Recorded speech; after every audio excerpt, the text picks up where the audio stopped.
Well,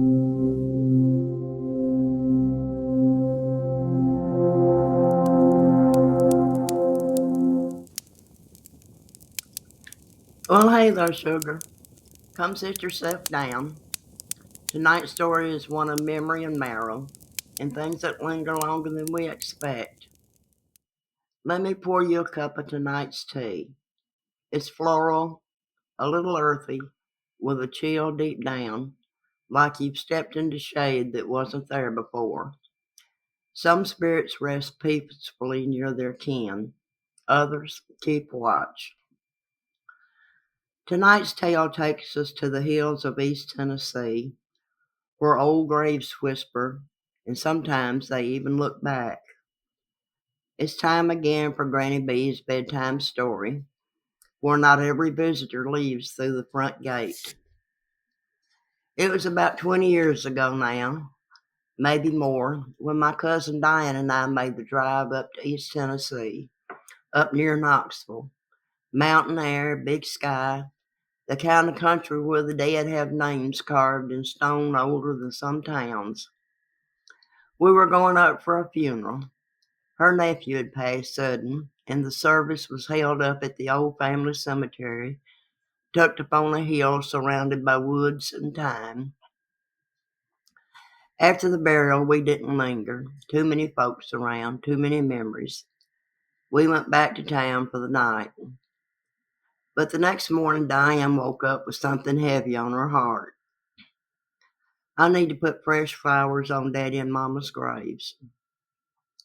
So we stopped by a little flower shop, bought two arrangements, and made the drive back up that winding road to the graveyard. The place was quiet, too quiet. You ever notice how some cemeteries feel empty and some feel watched? This was the second kind. We pulled weeds, fluffed the grass, placed the flowers gently, said a few words. No sobbing or dramatics, just love. Then we did what folks often do in places like this. We started walking around, reading headstones, whispering names, reminiscing. That's when we saw it, movement just at the edge of our eyes.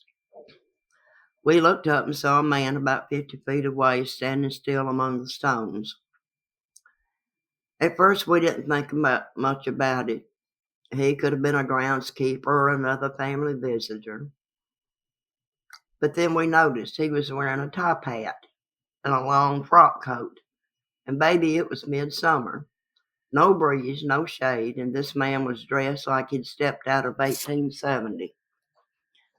We turned back toward him confused, maybe a little curious, but when we looked back, he was gone. No sound, no crunch of leaves, no movement, just gone.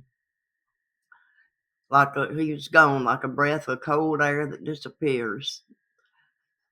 We walked to where he had been, fast now, looking behind every tree, down the hill, around the curve of the fence line. Nothing. Not a footprint, not a shadow, not even a bird stirred. And sugar, let me tell you, it was like the air had tightened, like whatever we'd seen didn't want to be seen. Diane grabbed my arm, eyes wide, and said, "Let's go, now." And we did. We didn't even look back. Later that week, we told an older cousin about what had happened. She didn't flinch, didn't laugh, just sipped her coffee and said, "That's probably one of the kinfolk from the other side of the family. Some of them fought in the war, always wore frock coats and hats, even to Sunday dinners. Some say the old ones still walk that graveyard, keeping watch." I asked her if anyone else had ever seen him. She just nodded. "They do, but only if you got roots here." Well, sugar, we left flowers that day, but I think we woke something ancient, and I don't think it was meant to harm us, but I do think it was making itself known. Some cemeteries sit quiet, others remember who's walking through. Well, thank you, baby, for sitting with me tonight. I'll have another cup of tea for you real soon.